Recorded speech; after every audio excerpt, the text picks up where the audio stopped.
My next article is labeled Mainstreaming the Education of Children with Disabilities, the Teacher's Perspective. The majority of students with disabilities receive a portion of their education through a general education classroom. Through inclusion, nationally, 80% of students with disabilities are served. There has been a number of research studies on teachers and their attitudes towards inclusion of students. Recently, a shift has changed with teachers' attitudes from negative to positive. Elementary school teachers tend to have a more positive attitude toward inclusion than secondary teachers because truly they spend more time in the classroom with them than secondary teachers do. Those with physical or medical disabilities were more accepted by teachers. This article is very informational. It's an eye-opener. It gives a great view from a teacher's perspective and their attitudes on children who have disabilities in a general education classroom and a special education classroom. It is very honest but true. And it was interesting to read this article because it's coming from a viewpoint from a teacher's perspective when we are used to seeing it come from a family member, a parent, or a child's perspective. The next article I have is labeled Visual Practices for Children with Autism Spectrum Disorders in Physical Activity. Approximately 1 in every 68 child is diagnosed with ASD. Children with ASD do not retain verbal instructions very well. Therefore, if the child has trouble understanding the instructions, they will have difficulty performing a task given. Photographs, drawings, symbols, and videos are all forms of visual supports, and they can be on paper or the computer screen. These are known to help direct the child's attention to the appropriate stimuli and organize the surrounding environment in a way that makes sense to the child with autism. In physical education, they use task cards, and on these they put pictures of running or kicking a ball. Picture activity schedules incorporate multiple pictures in an order on one card. Video modeling is a visual strategy that involves the demonstration of target behaviors through a video representation. It has become very popular, and the rest of this article talks about video modeling and how it affects children with ASD and how it benefits them more than verbal instruction does. Everyone should take a further look into using video modeling for children with ASD or some sort of disability, whether it's in the classroom or at home with your child. This article was very clear and it was interesting to read. The next article is labeled Striking a Chord, Music's Impact on Cognitive Delays and Physical Disabilities.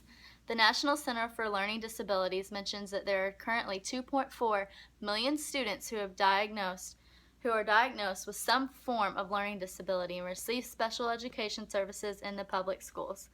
This article talks about a young boy named Brandon. He was born 6 weeks early, and he, from the beginning, his parents could tell that he needed speech and language interventions.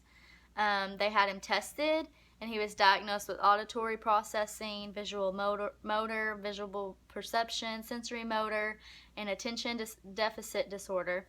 So Brandon's mother came up with some musical games and rhymes to help him through his schoolwork. She made up jingle rhymes to help him with his spelling words, and they clapped out rhyme words and rhymes while learning math terms. While classmates were learning simple tunes in music class, Brandon struggled to coordinate his fingers on the keyboard, so his teacher and his mother both decided to color code the keyboard and his music. That way he could learn better with his ASD. Music has known to strengthen the areas of the brain where the child shows weakness. This article is a great example about how music can influence a child's learning and their abilities. Teachers should read this article to open their eyes to ways of learning because every child does not learn the same, and music can be a big influence. My next article is labeled Children with Acquired Disabilities. An acquired disability refers to a characteristic, condition, or disease originating after birth, not caused by hereditary or developmental factors, but by a reaction to environmental influences outside of the organism. There was a study with a series of interviews of mothers who had children that were previously healthy, and now they have acquired permanent physical disabilities between the ages of 5 months and 11 years. The illnesses were stroke, car wrecks, and cancer treatments. An interesting fact out of this article I found was fathers have become better outcomes in the terms of depression, stress, quality of life, parent impact, and psychological functioning. Sometimes it talks about siblings, and sometimes they get mad because the disabled sibling gets more attention, or it could be the other way around, and they take out their frustration and anger on their sibling because they do not understand what's going on. This article is very informational, and it gives different types and causes of learning disabilities that happen after birth, and it was very enjoyable to read. My next article is labeled Tips for Military Special Needs Families. As we know, military families usually move around a lot, and they don't have a designated place that they stay for more than several years at a time. This article gives an example of services that were available for military families with disabled children in a city in North Virginia. The city offered fair, summer camps, programs for disabled children, workshops for the children and the parents, conferences, and they were all free. And this was for autistic children and children with learning disabilities. I thought this was a great example of resources that have how resources can be provided for military families with disabled children. I wasn't aware that they have those. That could be very useful for families in the military that travel. My last article is labeled Thinking Differently About Tantrums and Autism, a Cognitive Approach. Jordan is a 12-year-old boy that is verbal with high functioning autism. He hits his classmates and staff, and he yells in the middle of class, not realizing how he's reacting. When a therapist examined Jordan, she was struck by his lack of understanding of other people's desires and needs, and his lack of self-awareness and patience to wait on something he wanted.